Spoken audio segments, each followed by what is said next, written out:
Alright guys, how's it going? Welcome back. I recently bought a Nissan 100NX, which is a forgotten little sports car from the early 90s. The video went down really well and it made me think, are there any other modern classics out there that are worth buying? So today I've chosen 10 cars that I believe would not only be fun to own, but also be a good investment. Right, let's get started. The first one on the list then, this might surprise you, it's from Peugeot. It's the Peugeot 406 Coupe. Now the 406 Coupe is a beautiful looking car. It was designed by Pininfarina and they've been around since 1996. Now if you have a look on Auto Trader, there are only currently 4 for sale. Let's take a look at this one for example. It does look, at quick glance, a bit Ferrari-ish. That's all thanks to Pininfarina. It's a beautiful looking coupe that. I mean, look at those rear pillars. It is genuinely a stylish thing. You get nice plush leather seats, there's room for 4 people. And to top it all off, they're cheap to buy and cheap to maintain. So that one's a 2001 51, it's a 2-litre petrol, SE Coupe, it's manual, it's in Ferrari red, and it's only $2,995. That's an awful lot. You'll hear this phrase a lot today. It is an awful lot of car for the money. Ah, we've got a blue one here. Oh, this is dangerous. This is tempting. This one's only in Staley Bridge, which is 6 miles from me. That's quite a nice colour blue as well. I don't like the boot spoiler. In fact, I detest the boot spoiler. A little bit of rust there. But yeah, it's such a pretty car that. The fact that you can pick them up for about £3,000 just makes it a very good proposition. They're available with a 2-litre petrol or a 3-litre V6 petrol or a 2.2-litre diesel. Now if you can find one, it is slim pickings really because there are very few of them out there, but if you can find a 3-litre V6, that's what I'd go for. I think the 3-litre V6 will prove to be the better investment. Next on the list then, we're moving from France and we're heading to Bavaria. It's the BMW 7 Series, specifically the BMW E38. The E38 was the BMW 7 Series which ran from 1994 until 2001, and they're a beautiful car. I've admired them for a very long time now, but they've aged beautifully. They've got really simple, elegant lines. So let's just set our maximum age here to 2001, and there are 21 available. And what's interesting is that you can still pick them up relatively cheaply. What I'd recommend is don't go for a modified one like that with black grills and everything. What you really want, in terms of low running costs, is the 2.8. So the 728i really is the one to go for. The 4-litre V8s can have issues with the timing chains and things like that. Prices are starting to creep, but you can still pick them up quite cheaply. Look at this one. So this one's $2,750. Cars just aren't built like that anymore. I can smell that leather from here. The 2.8 litres are straight 6. It isn't particularly quick. It produces less than 200 horsepower, but it's enough. I think you'll find it adequate. Again, I think it's just a car that will rise in value in the next few years. You can pick up decent ones for £5,000 or less. And I swear, if you keep it in good condition, it will prove to be a good investment. I think the good thing about the 7 Series is that it's very practical. So you get seating for 5 people, you get decent sized boots, it's a nice, comfortable, spacious car, perfect for a long road trip, and it just looks classy and elegant and cool. But if you want low bills, maybe avoid the V8s or the V12. Try and stick with a 6-cylinder. They really are a good engine. Next on the list then, we're staying in Germany and we're heading over to Audi. It is the Audi 80 convertible. Now you hardly see these anymore, they're a bona fide classic, but you can still pick them up for around £3,000. I just couldn't believe it. We're going to head over to eBay for this because there are currently none for sale on Auto Trader. So, Audi 80 convertible. Take a look at this one for example. It's a late 1999 and it's only $18.99. It's a classy looking thing that, and you just don't see them anymore. The Audi 80 of course was replaced with the A4. Interestingly, Princess Diana had one of those in the 90s. There aren't that many of them to be honest on eBay, but take a look at this one. This one's a bit more expensive. This one's $5,495. It's a 2.6 litre automatic and it's a final edition model with a new power hood. I think that's an effortlessly cool car. It's very elegant. And the old 2.6 litre V6 is quite a reliable engine. You know, with interest rates dropping recently, that is a better place to put your money. It's a good job, you know, I haven't got a big barn somewhere because it would just be filled with cars. There are currently only 809 of them left on the UK roads, currently taxed and MOT'd, so they're very rare. Before we get on to the fourth, I need to say a big thank you to today's video sponsor. Today's video is sponsored by Surfshark. Now if you haven't heard of Surfshark before, they're a VPN service provider, so they help to keep you safe while you're online.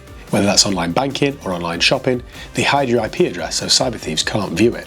In addition to that, it blocks malware, phishing, ads, and other kinds of nastiness which in turn can spin at your bandwidth and make your device run much more smoothly. The last thing I want to do is have my credit card details stolen or have my bank account hacked into, and since I've been using Surfshark, touch wood, that just hasn't happened. Another good thing about Surfshark is you can change your location settings so you can watch your favourite content from online streaming services like Netflix, even if it isn't available in your area. You know, sometimes you want to watch a show or film and it says it isn't available. Well, with Surfshark you can change your location settings so that it thinks you're in a different territory. Then all of a sudden, it becomes available. Very clever. You can download it very easily from the App Store and you can use it on multiple devices. It's cheap and easy to use. We're all online a huge amount of time these days and you just don't know how much information you're putting out there. So it's better to be protected rather than not. Especially if, like me, you frequently use public Wi-Fi at train stations, airports, fast food restaurants, that sort of thing. If you're interested in checking out Surfshark and you want to get an even better deal, then don't forget to use my promo code HighPeakAutos, all one word, and you'll get 3 months extra totally free. Or alternatively, click the link below in the video description, or just visit surfshark.deals/HighPeakAutos. It couldn't be easier. So thanks Surfshark for sponsoring today's video. Right, number 4. Again, we're staying in Germany. I think this is the... oh no, there are some more Germans to come. Number 4 then is the BMW Z4. I was going to suggest the BMW Z3 because I think it's prettier, but prices of Z3s are on the up, and Z4s are still quite low. So I think that's where you should park your money. I think the Z4 represents better value. And if you're planning to use it more often, the Z4 is just a more modern car. It's certainly easier to live with. You can pick up a decent Z4 for well under £3,000. I've featured some on this channel that I've bought for like £1,000. Granted, they haven't been the nicest, but £3,000 will get you a decent one. I'd recommend going for a 6-cylinder because the engine's just far better than the 4, and I'd recommend going for something like a Sport or an M Sport model. They just look better than the SEs. Although having said that, look at this one. So this is £2,000. It's a 2004 54 reg. It's in a good colour. It's only done 108,000 miles. It's a 2.5 litre 6-cylinder. You know what? That's a really pretty car. I'm not a big fan of those wheels, but they're not offensive. It's manual, so it'll be good fun to drive. You get a nice leather interior, heated seats, and the interior design and interior dash is just so elegant. I think it's really timeless. It's hard to believe really you can get all that car for just £2,000. Running costs aren't high either. In terms of miles per gallon, even from the big 6-cylinder, you'll get early 20s around town and mid 30s on a run. And weirdly, insurance tends to be quite reasonable on them as well. Yeah, I'm a big fan of those, and I can only see the prices going one way. So act now. Number 5 then on my little list, we're heading over to the land of the rising sun. It's the Toyota Celica. Now these I think are great value. They're really good fun to drive, and you can pick them up for peanuts. There are currently only 37 of them for sale on Auto Trader, but I'm pretty sure for £2,500 you'll find yourself a decent one. My brother had one of these for years and I always enjoyed using it. But, word of warning, they do burn a bit of oil, so you need to make sure that you check it every week or fortnight. In terms of reliability, it's probably the most reliable car featured on this list, so it just won't cost you an awful lot to run. They're a chain-driven 1.8 litre petrol engine, so you don't need to replace any cam belts. And mark my words, in a few years' time, they will be quite sought after. I mean, look at that one for example. It's done 126,000 miles, you get a nice leather interior, you also get a decent sized boot, and it's quite a good looking car. I think they're aging quite nicely. That's just reminded me actually, you do need to watch out for rust. Japanese cars do have a tendency to rot out, so just get it up on a ramp and make sure it's not completely, gone full Flintstones. Now 6 on the list, we're heading back to Germany. This is the last German featured, don't panic, and it's a Mercedes. Specifically, it's Mercedes E-Class convertible, not the modern ones from 2009 onwards, the older ones from the 90s. I see one of these every morning on my commute in. It's finished in dark green, it just looks so cool and classy. Now they are quite expensive. I say expensive, I think it's an awful lot of car for the money, but you'll be spending around £10,000.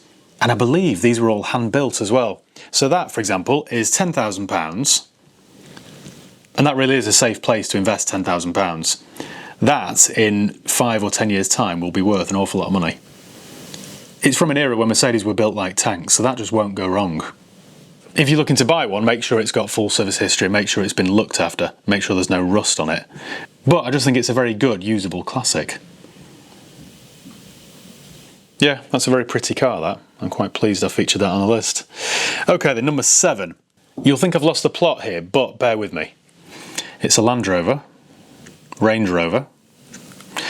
Now, specifically, it's the 1994 to 2002 model known as the P38. Now, prices are already on the rise, but if you act quick, you can still get a bit of a bargain. So we'll go max age 2001. There are still lots out there, so you should be able to pick up quite a decent one. There are 34 available. Now, I've always been a big fan of the P38. They're available with a 2.5 litre diesel from BMW, which is quite reliable, but it's very slow, or a 4 litre from Rover, or a 4.6 litre V8. Your best bet really is the 4 litre. The 4.6 can have issues. Although having said that, this is a late 4.6. This uses a Bosch electrical system, so they are a bit more reliable. That's finished in Bonetti Grey. That is one cool looking car, isn't it? That's done 108,000 miles. It's Vogue spec. They're not without their issues though, so go into it with your eyes wide open, but it's just making me want one. Sorry. And for £2,800, they will go the way of the Range Rover Classic. So in 5 or 10 years' time, you won't be able to get one of those P38s for less than 10k. Take a look at this one, for example. So this one's a bit more expensive. It's £4,950. It's an early 96 model. This one's a 4 litre. And it says on the attention-grabbing strapline, all usual issues fixed. It's got the wrong wheels on, and someone's put clear indicators on it, but that's finished in Epsom Green, I think, is the colour name. Nerd, honestly. But it's a very pretty car, that. I'm going to have to get one of these one day, aren't I? I really am. Oh, Rioja Red, look at that. This one's a 4.6, finished in Rioja Red. I think those are they called Hurricane alloys? I think they are. Yeah. I think the P38 is definitely a good example of a cheap modern classic that's worth buying now before prices rise.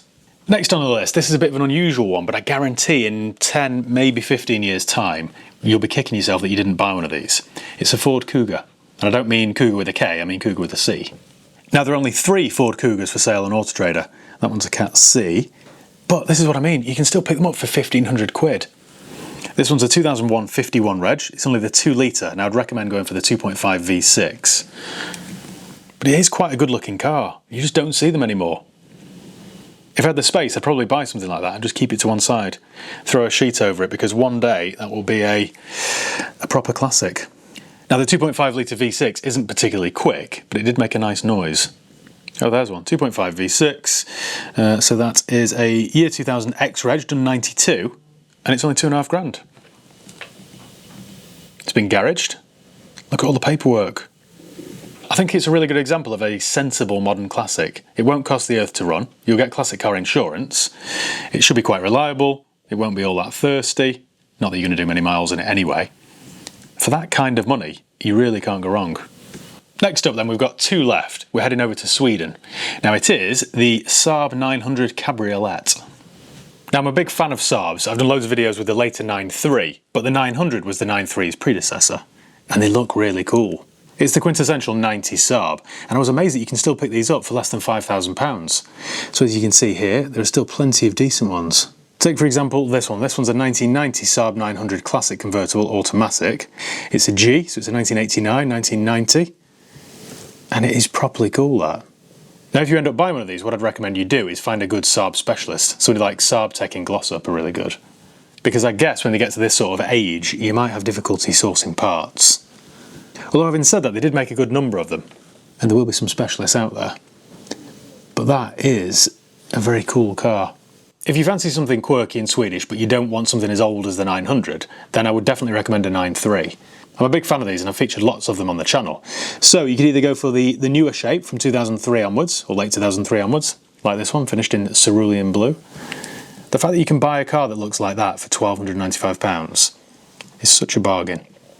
Or you could go for the previous model, which ran from 98 to 2003. Let me try and find one for you. Like this, for example. So this is 1575. I should just buy this. 1575. It's a 1999 V-Reg, 2 litre petrol SE automatic with a nice blue roof. This is a classic example, actually, of a car that reaches a certain age and people just overlook it. In a few years' time, that will look like a proper classic. So now's the time to buy them, I think. I've had quite a lot of experience with them, and they are quite reliable cars. They're a little bit thirsty, especially if you go for an automatic, but you can't have it all, can you? So take this one, for example. This one's a private seller. It's a 2 litre turbo SE for £1,700. It's only done 113,000 miles. And that's a later model as well, so that's a late 2002. They've also got the comfiest seats as well. Yeah, I like that. And certainly I can't imagine it being that price for that long, to be honest. I think in another 5 or 10 years' time, you'll be talking 15, 20k. And last on the list, I know I said we were done with Germany, but I lied. It's the Porsche 944. Now, it really amazed me that you could pick these up for this sort of price. Let me show you this. Go down to Porsche. There we go. So 944, there are 39 available. Look at the price of these. So sort by price low to high. They start at £2,500. And that is a proper 80s classic. I love the pop-up headlamps, I just love the overall design. So this one, for example, is 7495, recently recommissioned. It's a 1986 on a C.